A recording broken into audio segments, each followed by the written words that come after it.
ঘুম থেকে কেউ ডাকলো না যে তাকে, ভোরে উঠে বলল ছেলে মাকে। ঘুম থেকে কেউ ডাকলো না যে তাকে, ভোরে উঠে বলল ছেলে মাকে। কেন হলো সে যে ছোট্ট রোজাদার, তার মনেতে দুঃখ নাই যে আর।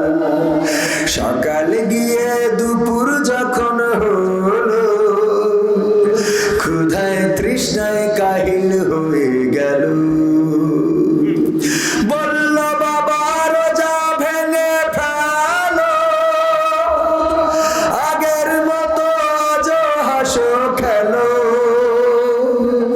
বলল বাবা রোজা ভেঙে ফেলো, আগের মতো আজ হাসো খেলো। রোজা আমায় দিয়ে দেব তোমায়, তবুও সে রোজা ভাঙতে রাজি নয়, তবুও সে রোজা ভাঙতে রাজি নয়।